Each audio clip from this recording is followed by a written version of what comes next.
Bom, já começamos a gravar novamente, vamos lá. Então, depois da queda repentina da internet, vamos seguir. Então, nós estamos falando sobre coisas que são importantes de observar ao interpormos um recurso, ao montarmos um recurso. Falamos inicialmente sobre cabimento, que foi o primeiro elemento, né, a primeira dica que foi passada para vocês, e estávamos falando sobre endereçamento. O endereçamento, pessoal, ele é tão importante quanto o endereçamento da petição inicial. Então, nós temos que entender que, como nós estamos diante de uma petição, toda petição precisa ser endereçada. Seja ela uma petição inicial ou uma petição que seja, né, apresentada no curso do processo. Então, o endereçamento é aquele cabeçalho que a gente tem na petição. Por que a gente tem que saber para onde endereçar o nosso recurso? Porque nós temos recursos que serão apresentados, interpostos para o próprio juiz que proferiu a decisão, o que não significa que é ele que vai julgar, mas ele deve ser interposto para o juiz que proferiu a decisão.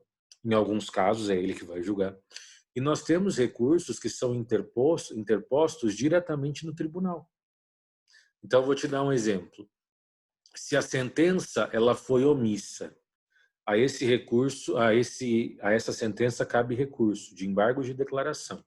Os embargos eles são opostos, o verbo para embargo é opor, no próprio processo, no juiz de primeiro grau, no juiz que proferiu a sentença. E é ele que vai julgar os embargos de declaração. Então, o endereçamento é para o juiz de primeiro grau, para o juiz que proferiu a decisão omissa. Se eu não concordo com a sentença, não é caso de omissão. Eu quero que a sentença seja reformada. Então, eu estou diante de um recurso de apelação. Então, aqui nós temos a necessidade de interpor um recurso de apelação. Por mais que a apelação seja julgada no tribunal, ela é interposta no juízo de primeiro grau. Então, o endereçamento da minha apelação, da minha petição de interposição, de apelação é para o juiz de primeiro grau. E aí o endereçamento das razões da apelação será para o tribunal. Então, essa é uma diferença e de algo que nós temos que saber. O agravo é interposto direto no tribunal, não passa pelo juiz aqui, que proferiu a decisão interlocutória. Então, nós precisamos saber qual é o lugar onde esse recurso deverá ser endereçado. Isso é o endereçamento correto, fazer o endereçamento de forma adequada. Além disso, nós temos a figura da tempestividade. E aqui, pessoal, básico do básico, né? A gente está falando de direito. Tempestividade você tem que interpor o recurso no prazo previsto. Então, qual é o prazo para recorrer? O prazo é 15 dias, é o prazo padrão para recurso no processo civil. 15 dias para interposição do recurso. Tem exceção, que é os embargos de declaração. Embargos de declaração, o prazo é de 5 dias. O Código perdeu uma oportunidade de unificar esses prazos, é uma pena. Deveria ter unificado, deixado todos os recursos com o mesmo prazo, até para facilitar a vida. Mas não. Então, embargos de declaração, 5 dias para recorrer. Todos os demais recursos do processo civil, 15 dias para sua interposição. Tá bom? Então, eu preciso interpor o recurso dentro do prazo adequado. Lembrando coisas que vocês estudaram nos semestres anteriores. Como ocorre a contagem de prazo no processo civil? Artigo 219. A contagem será integralmente em dias úteis. Então, o prazo para recorrer ele vai começar, transcorrer e terminar em dia útil. Eu não conto feriado, eu não conto final de semana, eu pulo o recesso forense, né? Dando uma rápida revisada sobre prazos processuais.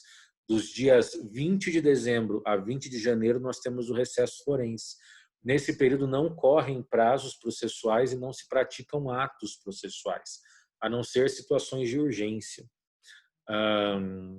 Então, sempre em dias úteis, 15 dias úteis, que serão contados a partir da intimação da parte da decisão recorrida.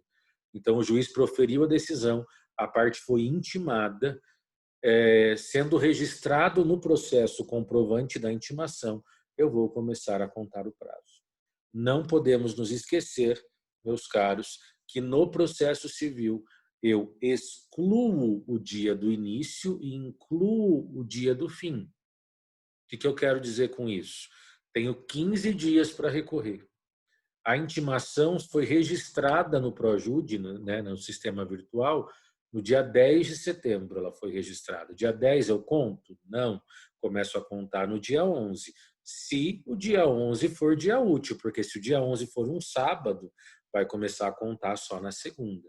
Então, o dia do registro da intimação da parte, né, da comprovação da intimação da parte, ele não será computado na contagem, porque eu excluo o dia do início e incluo o dia do fim. É diferente da sistemática do direito penal, em que eu vou incluir o do início e excluir o do fim. Então, uma pessoa foi presa e ela foi presa para cumprir uma pena de 10 anos, por exemplo. No dia que ela foi presa, ainda que ela tenha sido presa 6 horas da tarde, este dia será computado como o primeiro dia do cumprimento de pena. Não vai começar só no dia seguinte, porque no direito penal inclui-se o dia do início. O processo civil é diferente, tá? Então, a tempestividade é muito importante, muito cuidado com essas questões de prazos, tá? Muito cuidado mesmo. As pessoas perdem prazo com uma facilidade gigantesca. Não podemos nos esquecer de algumas regras específicas que dizem respeito ao prazo, como, por exemplo, prazo para Ministério Público, prazo para defensor público, União, estados, né, advocacia pública em geral, são sempre em dobro. Todos esses prazos são computados em dobro. Então, não serão 15, serão 30 dias para a interposição do recurso. Então, só se for um processo mais normalzinho que nós teremos 15 dias. Uma pergunta que me fizeram em uma outra turma, falando sobre prazos, é a questão de litisconsórcio, que sempre é uma pergunta que acaba caindo em concursos, né? Então, se eu tenho 2 réus, litisconsórcio passivo, nós temos uma previsão no código que diz que havendo pluralidade havendo litisconsórcio, né, o prazo para contestar será em dobro. Então, a primeira coisa que a gente tem que entender, a previsão de prazo em dobro para quando haja litisconsórcio, né, é um prazo voltado para a contestação. Então, nós temos ali uma situação em que o prazo para contestar será computado em dobro. As demais manifestações, não. E um outro esclarecimento que é importante. Isso só vai acontecer se forem partes diferentes com advogados diferentes de escritórios diferentes. Porque se for advogado diferente do mesmo escritório, o prazo é simples. E além disso, além dessa situação, o processo tem que ser físico. Porque se for processo virtual, no Projude, nunca vai ser em dobro. Ou seja, no Paraná, esquece prazo em dobro para caso de litisconsórcio. O prazo vai ser simples, porque na Justiça Civil do Paraná, todos os processos atuais, eles são virtuais. O Paraná já tem a virtualização de todos os seus processos. Então, se eles não começaram virtuais, eles foram digitalizados. Então, aqui nós não teremos essa possibilidade do prazo em dobro no caso de litisconsórcio. Tá bom? Então, prazo para recorrer, temos que tomar cuidado, é o critério da tempestividade. Será de 5 dias a partir do registro da intimação para embargo de declaração e 15 dias, sempre úteis, para todos os demais recursos previstos.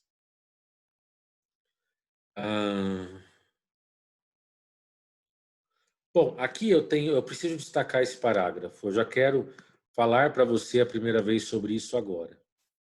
Você vai fazer asteriscos cintilantes nesse parágrafo. Olha o que está escrito aqui. Uma dica importante. Lembre-se que, mesmo no prazo de resposta ao recurso interposto pela outra parte, é ainda possível interpor recurso adesivo, em algumas hipóteses expressamente previstas no artigo 997, parágrafo 2º. Só cabe recurso adesivo na apelação, no recurso extraordinário e no recurso especial. Preste atenção aqui no tio, isso é bem importante. A lógica da petição de interposição de recurso, se isso te ajudar a compreender, pense que ela é como se fosse uma petição inicial, mas numa perspectiva recursal, tá? Só que daí no mesmo processo, tudo certinho. Se eu tenho uma petição de interposição, eu tenho uma defesa. Então, todo recurso comporta uma defesa. Então, como que a gente chama a petição inicial da apelação? Razões de apelação, razões de agravo, razões de embargos de declaração, razões de recurso ordinário, razões de recurso extraordinário, razões de recurso especial, de embargos de divergência, enfim, razões de agravo interno. Coloquei todas as hipóteses recursais que nós temos no Código de Processo Civil. Então, o nome que a gente dá para a petição que faz a interposição, a apresentação do recurso, é razões do recurso tal. Esse é o nome que a gente dá. E aí nós temos a defesa, né? Então, aquele que recorre é o recorrente, que nós vamos ter nome para cada recurso, então apelante, agravante, embargante, sabe? Nomes específicos relacionados a cada recurso. Então, aquele que recorre apresenta as razões de recurso. Aquele que não recorreu, que sofreu a interposição de recurso, é o recorrido. O recorrido pode se manifestar, é como se ele tivesse que fazer uma contestação do recurso. Essa contestação tem um nome também. Como que é o nome dessa contestação do recurso? Ela se chama contrarrazões. Então, colocando aqui no chat para vocês, o recorrente, ele interpõe, e eu já vou usar o verbo interpor porque é o verbo de recurso que a gente já comentou, né? Então, o recorrente, ele interpõe as razões recursais.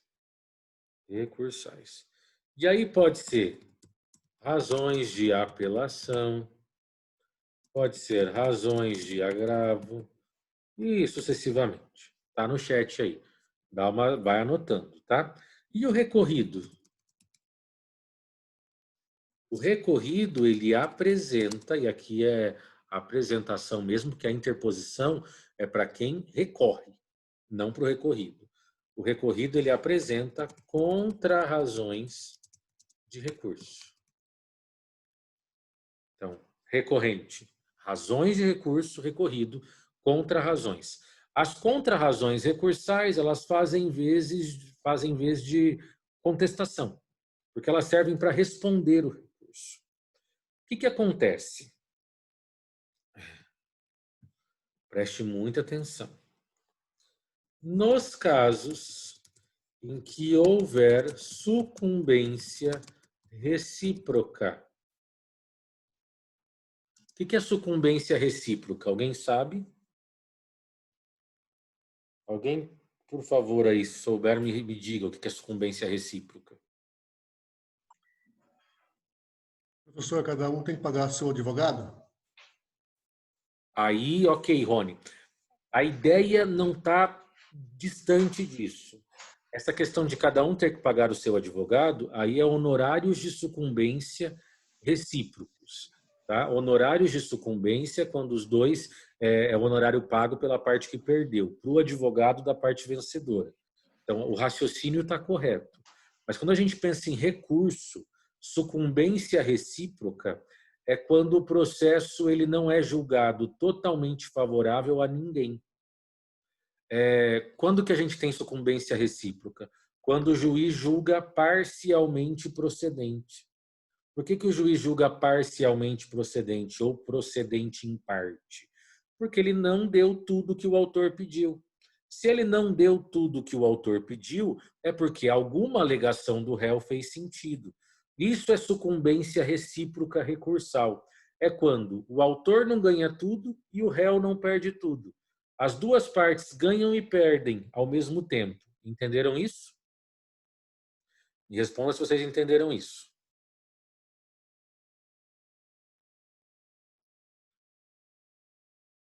Responde aí, criatura. Rony, você entendeu? Entendi, professor. Beleza. Galera, nos casos da sucumbência recíproca, é ainda possível um negócio que se chama recurso adesivo. Claro que ele não cabe em todas as modalidades recursais, só cabe em 3. O que eu destaquei aqui no material deixa claro, só cabe recurso adesivo na apelação, recurso extraordinário e recurso especial, só nesses 3. Em todos os outros não haverá mais recurso adesivo. O que vai acontecer aqui, pessoal? Vamos entender isso. Presta bem atenção. Quando eu estou em sala, eu coloco isso no quadro, né? Desenho isso no quadro. Dá para visualizar até melhor. Mas vamos tentar fazer você entender. Sentença foi proferida. Vamos imaginar que a sentença foi proferida dia 10 de setembro.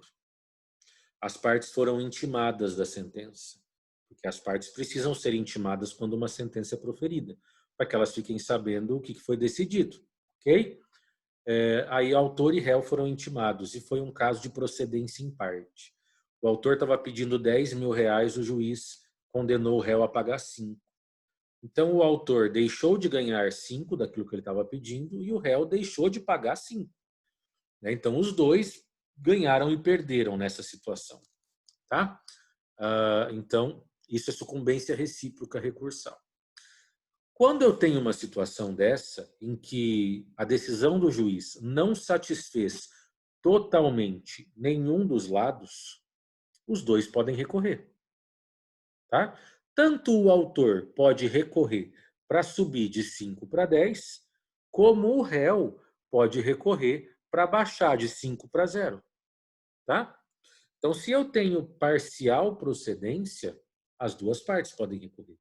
Porque nenhuma das duas está completamente satisfeita, nenhuma das duas está completamente feliz com a situação.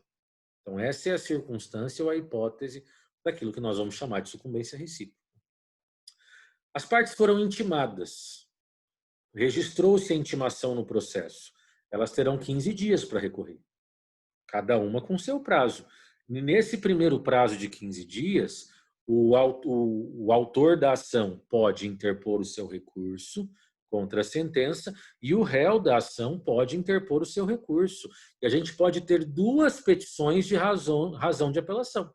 Uma do autor e uma do réu. E não tem problema nenhum isso. Cada um interpõe o seu recurso. Tá tudo certo. Agora, vamos imaginar que o autor foi intimado primeiro que o réu. E registrou-se no processo a intimação do autor antes da intimação do réu. Então, vamos pensar que no dia 15 de setembro foi registrado no processo que o autor foi intimado da sentença. Então, começa a correr o prazo dia 16. Vamos ignorar sábado, domingo, tá? Não vem ao caso, só para que você entenda o exemplo. No dia seguinte, começa a contar o prazo dele para recorrer. E o réu só foi registrado no sistema a intimação dele no dia 20 de setembro. Consequentemente, os 15 dias do réu para recorrer vão terminar depois do que os 15 dias do autor para recorrer. Está acompanhando até aqui? Me responde aí. Está acompanhando até aqui? Está indo?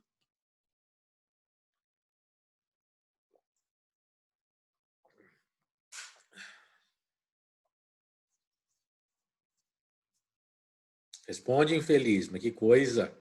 Tá falando com nada. Quase uma sessão espírita isso aqui. Esperando alguém se manifestar. Tem que baixar uma entidade nessas criaturinhas que nem liberar a câmera não libera. Falar nada para vocês, viu, ô cambada? Vamos lá, então. Então, ok. Então, vocês entenderam que o prazo do réu vai terminar depois do que o prazo do autor. Beleza. O autor não recorre. Falou assim, 5 mil tá bom. Não vou recorrer, não. Ficou lá de boa.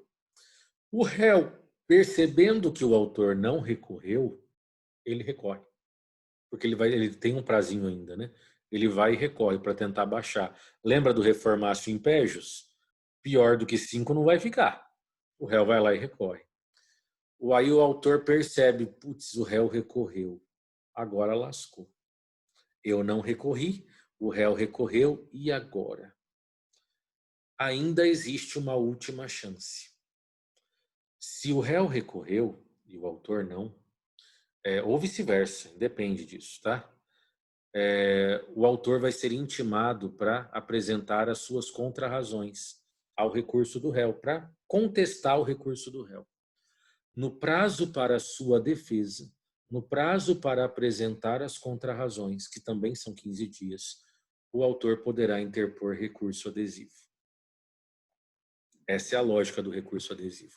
O recurso adesivo é como se fosse uma segunda chance para a parte que não recorreu, em que no prazo da defesa, no prazo das contrarrazões, ele pode interpor recurso adesivo. Mesma peça, vai ser razões de apelação adesiva. Só vai colocar o nome de adesivo. Então ele vai, se o autor entendesse, então, não, eu vou apelar adesivamente. Ele, nos 15 dias da defesa, ele apresenta as contrarrazões em uma peça, ele vai juntar duas petições, uma de contrarrazão e uma outra de recurso adesivo. Razões de recurso de apelação adesiva. Isso só é possível dois critérios. Se houver sucumbência recíproca, então os dois têm que ter ganhado as partes. E, se for caso de apelação, recurso especial, recurso extraordinário. Nenhum outro recurso admite isso. Tá?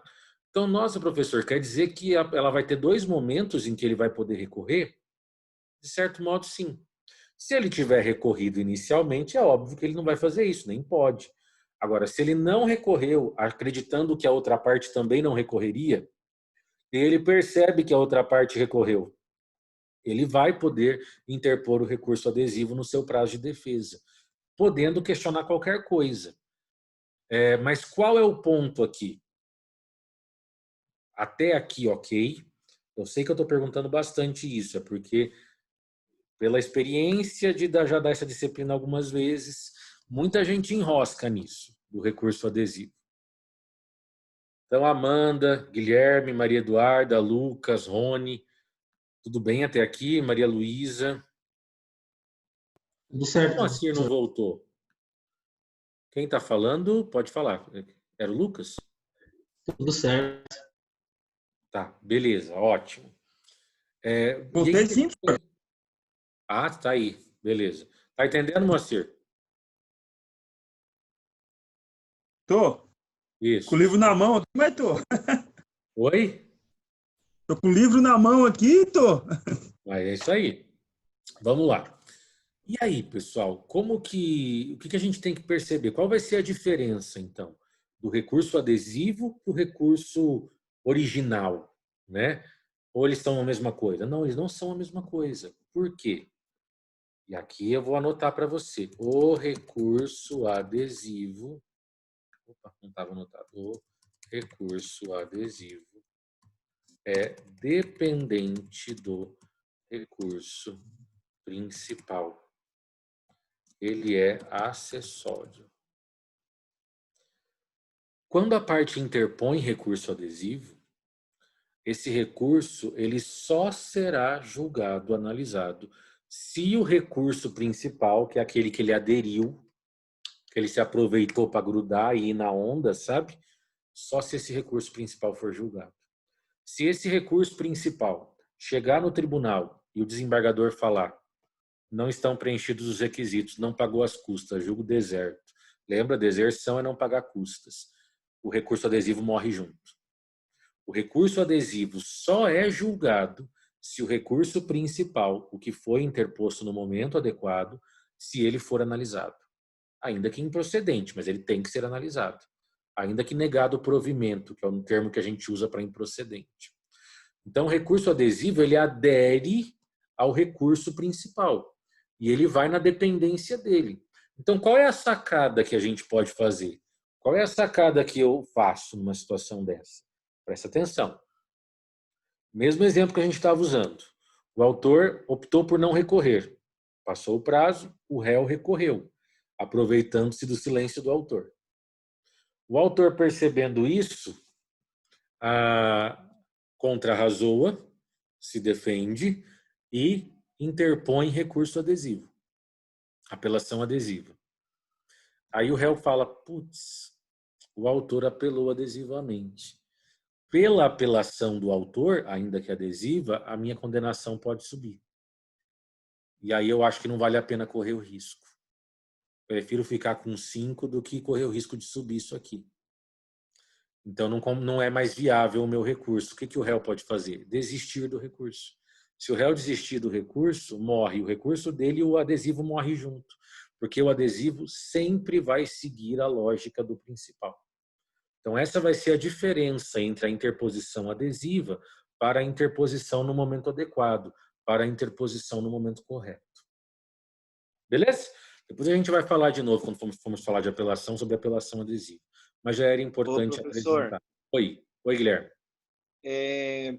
Em relação a esse recurso adesivo, então o autor ele interpôs esse recurso adesivo, né? Para esse recurso adesivo, o réu ainda pode fazer as contrarrazões do recurso adesivo? Todo recurso tem a defesa. E aí vai virar aquela zona no processo, porque vai ser assim. Razões de recurso de apelação do réu, contra-razão ao recurso de apelação do réu. Razões de recurso adesivo do autor, contra-razões ao recurso adesivo do autor. Tá, beleza. Sempre vai ser possibilitada a defesa, sim. Próximo elemento importante que nós devemos nos atentar para formar um recurso. A questão da legitimidade e do interesse. Quando a gente fala de legitimidade, pessoal, quanto a isso não há dúvida. Legítimos são as partes do processo para recorrer. Então, pode ser o autor, pode ser o réu, pode ser o Ministério Público, pode ser um terceiro interessado, naquelas hipóteses de intervenção de terceiro. Legitimado é quem é autorizado a recorrer. Quem é autorizado, de maneira geral, a recorrer são as partes. Tá? E, em alguns casos específicos, o Ministério Público. Ponto. Agora, a legitimidade ela não pode ser analisada sozinha. Tem que ser uma legitimidade somada a um interesse. Interesse é o que a gente vai chamar de interesse recursal. Quem tem interesse recursal? O insatisfeito. Aquele que não teve a sua pretensão acolhida. Então, assim, o autor pediu várias coisas. O juiz deu tudo que o autor pediu. Então, o autor não pode recorrer. Ele é até legítimo, mas ele não é interessado, ele não tem interesse recursal. Porque tudo aquilo que ele pediu foi dado. Então, nesse caso, não cabe, o autor não tem interesse de recorrer. Só a outra parte pode recorrer.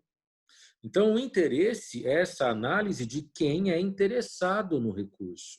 Quem teve o seu pedido negado, no todo ou em parte. É essa pessoa que pode recorrer. Quem está diante de uma circunstância que permite o recurso. Essa é a análise do interesse que nós temos que fazer. Então, assim, uma coisa que eu já vi em algumas situações. O advogado lá faz alguns pedidos na petição e o juiz acolhe. E aí depois o cliente que o advogado está representando não quer mais só aquilo, quer outras coisas. Ele vai poder recorrer? Não. Porque a análise vai ser feita daquilo que o juiz decidiu em relação àquilo que foi pedido, aquilo que foi suscitado. Se o juiz concedeu tudo o que foi suscitado, essa parte que foi beneficiada, que recebeu tudo aquilo que ela pediu, ela não pode recorrer. A outra parte, sim, a outra parte vai poder recorrer. Então, essa é a figura do interesse que nós precisamos conversar. Próximo, fundamentação. Aqui nós também fizemos alguns comentários sobre isso no primeiro bimestre. Nós temos recursos de fundamentação livre e temos recursos de fundamentação vinculada. O que é isso? Existem recursos em que eu posso questionar tudo. E o exemplo de recurso de fundamentação livre é a apelação. A apelação é um recurso em que você pode questionar a decisão inteira, a sentença inteira, do início ao fim. Mas nós temos recursos de fundamentação vinculada. Por exemplo, embargos de declaração, em que eu estou limitado a questionar omissão, obscuridade ou contradição, ou erro material. Fora dessas 4 hipóteses, não cabe embargos de declaração. Então, fundamentação livre é quando eu posso fundamentar qualquer coisa, alegar qualquer coisa. Claro que isso, cuidado com o meu qualquer coisa, tá? Isso não autoriza a inovação. A inovação recursal não é permitida. Eu, no recurso, posso trabalhar, por exemplo, numa apelação qualquer coisa, desde que isso tenha sido questionado ao longo do processo. Eu não posso trazer um argumento novo que eu nunca apresentei no processo agora, no momento do recurso. Isso não. Essa inovação de trazer argumento novo, isso não é permitido em recurso algum. Mas o que eu estou dizendo é, a apelação permite que você alegue qualquer coisa que estiver na sentença. Agora, nos recursos de fundamentação vinculada, eu tenho um limite de questionamento, eu tenho um limite de insatisfação, de exteriorizar a minha insatisfação. Num recurso extraordinário, por exemplo, ele está vinculado a uma inconstitucionalidade. Eu não posso interpor um recurso extraordinário porque eu não concordo com o acórdão. Isso não existe. Tem que ter uma inconstitucionalidade. Isso é a chamada fundamentação vinculada. Então, eu tenho que saber qual é o recurso que eu estou fazendo. Estou fazendo apelação. Então, esse é fundamentação livre. Posso questionar tudo. Estou fazendo um recurso especial. Esse é fundamentação vinculada. Eu tenho que olhar os requisitos do recurso para saber o que eu posso alegar. Se eu sair fora disso, isso nem vai ser lido. Então, essa análise também é importante, que se faça antes de interpor o recurso. Aqui tudo está falando de argumentação. Chegamos na estrutura textual. Aqui é a estrutura da sua petição de recurso, como também vai ser a estrutura das contrarrazões recursais. Então, nós precisamos seguir uma estrutura. Existe uma sequência de ordem, é como se fosse uma petição inicial. Eu não posso fazer de qualquer jeito. Então, eu tenho endereçamento, eu tenho qualificação, tenho fatos, fundamentos jurídicos pedido. No processo civil, qualquer processo, as petições possuem a mesma estrutura básica sempre. Vai mudar em alguns detalhes, mas basicamente a estrutura é a mesma. Tá? Além da estrutura textual, nós temos a questão das peças, né, necessárias. Deixe-me ver aqui onde está. Não sei onde está aqui, não vou ficar também lendo tudo. A questão das peças necessárias. Nós temos alguns recursos que me exigem a apresentação de algumas peças, que é o caso do agravo. O agravo, a gente vai ver isso no artigo do agravo, ele determina quais são as peças do processo que você tem que mandar. Aí você tem que fazer download e quando você apresentar, interpor as suas razões de agravo de instrumento, essas peças precisam estar junto com a sua petição de interposição. Então, isso são as peças necessárias que eu preciso apresentar no momento da interposição do recurso. Tem recursos que não vão exigir isso. Por que o agravo de instrumento exige isso? Porque o processo fica. O agravo vai sozinho para o tribunal. Então, como o agravo vai estar lá sozinho, eu preciso colocar umas cópias do processo dentro dele. Agora, numa apelação, o processo sobe inteiro para o tribunal. Então, eu não preciso colocar cópia nenhuma, o processo está ali junto. Então, né, essa é a situação. O agravo exige isso. E, por fim, a gente tem a questão da guia de custas. Né? É necessário o pagamento de custas. O preenchimento de custas é chatíssimo. Você faz pelo site do tribunal, mas é preciso fazer. Fez preenchimento errado, você vai ter sanabilidade dos vícios, 5 dias para fazer a complementação. Não complementou, o recurso será julgado deserto. Tá? Então, aqui nós temos o artigo 1007, parágrafo 7º, que está aqui na nota de rodapé, é a nota 38, né? Parágrafo 7º. Olha o que diz. O equívoco no preenchimento da guia de custas não implicará na pena de deserção, cabendo ao relator, na hipótese de dúvida quanto ao recolhimento, intimar o recorrente para sanar o vício no prazo de 5 dias. Então, a parte tem 5 dias para fazer essa complementação, para fazer a complementação daquilo que foi pago. Professor, mas e se ele deveria pagar e ele não pagou? Não pagou nada. Não é nem, aqui não foi preenchimento errado, ele não pagou as custas e recorreu sem pagar as custas e não tem justiça gratuita. Aqui é o parágrafo 4º. O recorrente que não comprovar no ato da interposição o recolhimento do preparo, inclusive do porte de remessa e retorno, será intimado na pessoa do seu advogado para realizar o recolhimento em dobro, sob pena de deserção. Muito cuidado com isso, que isso é uma pegadinha super legal. Se ele preencheu a menor, ele é intimado para em 5 dias completar. Tá? Se ele não preencheu, e ele não tem justiça gratuita, ele é intimado para pagar em dobro. E o parágrafo 4º não dá prazo. Então, o prazo ou será fixado pelo julgador, e se nada for fixado, a gente segue a regra do CPC. O CPC diz, se nenhum prazo for fixado, nem pelo juiz e não tem na lei, como é o caso do parágrafo 4º, o prazo será de 5 dias. Então, aqui pode ser que o relator coloque um prazo maior. Mas se não colocar nada, o prazo será de 5 dias, que é o prazo legal. Beleza? Tudo certo? Pessoal, vamos encerrar por aqui. Já abro em seguida uma nova sala para a gente fazer a vista da prova, tá? Aí amanhã a gente vai começar com os recursos em espécie. Já começando a falar sobre apelação. Deixa eu encerrar aqui. Já voltamos.